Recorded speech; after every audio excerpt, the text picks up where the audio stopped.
Are you the controller of your body and mind? It probably feels like you are. Today, I want to share with you a technique that you can use to show yourself that that isn't really the case. And hopefully, if you do this, it can create a sort of meditative insight, a change in the way you experience things. This method is based on the idea that in order to be the doer of something, you need to have decided to do it. For example, if my arm was moving like this and I wasn't deciding for it to move that way, I wouldn't feel like I was the one doing it or that I was the controller of my arm. I would feel like maybe somebody had hacked my brain and was controlling my arm, or that I had some neurological issue or something like that. So, with that in mind, the basic method is this. You wait for yourself to apparently do something, and then you ask yourself, when did I decide to do that exact thing at that exact moment? And then you realize that you don't remember making that decision. For example, the location that I was looking changed just now from looking at the camera to looking lower to the left, to my left. Now I can ask myself, when did I decide to change where I was looking to that specific position as opposed to anywhere else I could have looked, at that specific speed of eye movement as opposed to any other speed, and at that specific time as opposed to a time earlier or a time later? I don't remember making that decision. I just thought of a bear. I had the mental image in my head, totally random. Now I can ask myself, when did I decide to think of that, of all the things I could have possibly thought of, and to have that particular image that I had as opposed to any other image of a bear at that specific moment of time as opposed to any other time? I don't remember making that decision. You can ask this question about, again, anything that comes up. You can ask it about the question asking itself. When did I decide that my most recent question was going to be about thoughts as opposed to anything else I could have asked about?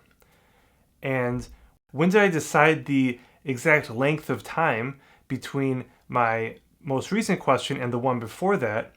And when did I decide the volume, speed, and tonality?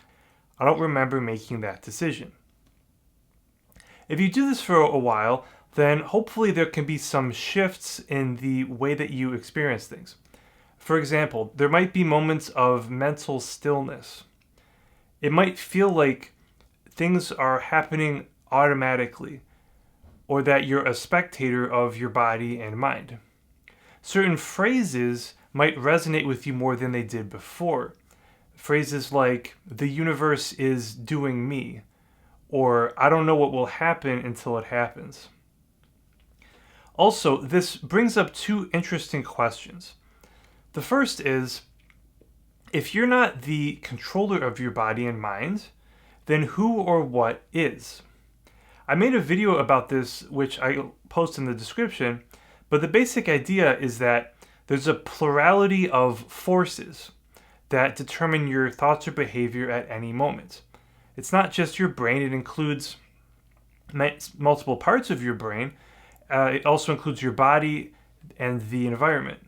So, for example, if I'm in a certain social situation, a certain environment, that's influencing my thoughts, my behaviors, my posture, the way I talk in a small way. Even somebody who is maybe, they consider themselves like a strong personality type, even somebody like that will always change their behavior in a situation because they're matching the environment.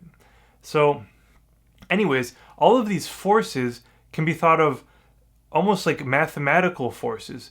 One is like pushing you to act a certain way, another is pushing you to act a different way. Maybe you have thoughts of wanting to act a certain way, but you also have fears about possible repercussions if you act that way. So even within your own mind, there can be conflicts like that. Not to mention a lot of unconscious mental processing, which can also conflict with itself, because your brain is like it's not like an individual who gives orders to everything else. It's more like a committee. There's a bunch of different modules that kind of sometimes they want the same thing, and sometimes they want different things that sort of compete with each other. Anyways, so all of these forces kind of add up, and whatever that result is, that's what your next thought or action is. The second question is, what are you? If you're not the controller of your body and mind, then what are you? What you are is a model created by your mind. You are a fiction, something thought up as a way to it tries to organize its experience. Because remember, there is no independent singular thing that determines your thoughts and emotions, but it feels like there is. And we can think from like an evolutionary perspective why that might be the case, why a organism that wants to effectively operate in the world, why it could create an internal model of some singular controlling self who determines thoughts and actions, and that might be more computationally efficient than to, by default, think that, well, the totality of the situation and the totality of my body up into like my gut microbiome, all of that is determining my thoughts or action. That's just more words. That's more of cognitively complicated than just saying, oh, I'm deciding what I do and say.